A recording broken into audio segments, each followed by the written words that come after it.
I have no idea what's going on in ARCA right now. This season has gone off to a very bizarre start. Man, the winners this year. Like, we saw none of that last year in ARCA. It was the same teams, the same drivers winning over and over again. And same thing in 2021. But for some strange reason, 2023, we've gotten in two races so far, and both the races have been won by underfunded backmarker equipment. Well, maybe not technically backmarker equipment, but underfunded teams. So no Venturini Motorsports, no Kyle Busch Motorsports, no none of that. None of those teams won. Instead, it was Greg Van Ost and a non-canon. This is non-canon. A 15-year-old one. Yeah, you heard me right. Someone who's not even a legal age to drive a car, which is 16, was somehow able to win that race. He got wrecked earlier in the race because a Venturini car got loose underneath him and put him up in the wall, but that did not kill the speed of that car, and he was somehow able to pull that off for spinning his tires on the restart. And jeez, man, this whole season so far has been bizarre. You had Caden Honeycutt, out of all people, driving for not our Young's Motorsports, just pass Venturini or Kyle Busch Motorsports car to lead laps. To lead laps. Also, Kamikaze Games sponsored Greg Van Ost's car today, the bright blue car. Unfortunately, it didn't get the result that it deserved, but at least it still got a top 10. Didn't get robbed out of one. But this whole race, dude, this whole season 2 so far has been bizarre. And with the trend we're going to go, if Jason White is in that Talladega race, I'm calling it Jason White's going to win that race. Or something silly like that, where someone who's in their late 40s wins that race. You know it's gonna happen. For example, look at the Daytona race where Greg Van Alst won. Pretty much the whole race was dominated by guys in their 40s compared to the teenagers. This is just crazy, man. This season couldn't have gotten off to a better start than that. That was just perfect.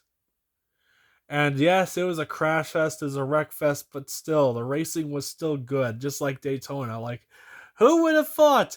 Who would have thought that ARCA would be better than Xfinity and trucks so far? I know. I know. It sounds crazy, dude. ARCA is so much better this season. Like, for some strange reason, it's superior than the same stuff you would get from last year and the year before and the year before that. It's like Frankie Muntz, the Malcolm in the Middle actor, got a top 10. And he spun out earlier. Like, his whole race, man. Also, also, also, uh, there was two drivers. There was two drivers that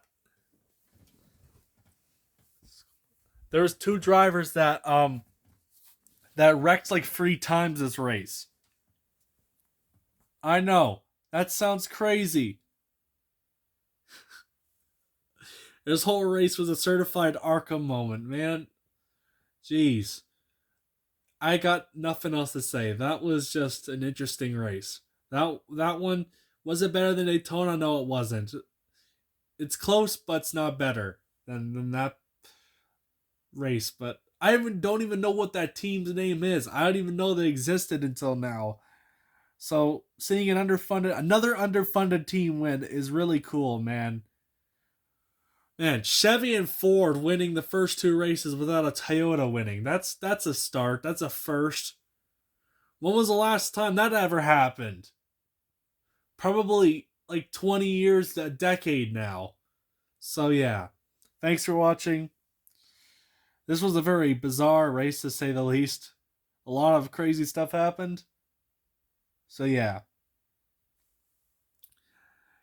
And I got one more thing. The leader who dominated the race, he literally blew it. He literally choked that win away. He came down and he wrecked himself, and like two other guys were taken out. I forgot that his name was.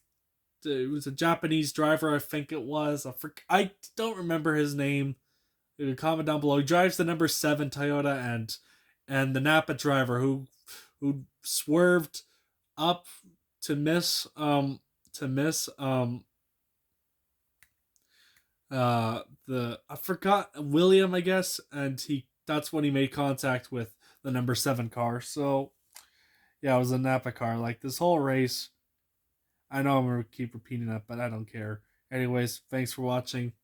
Peace out. I'm out.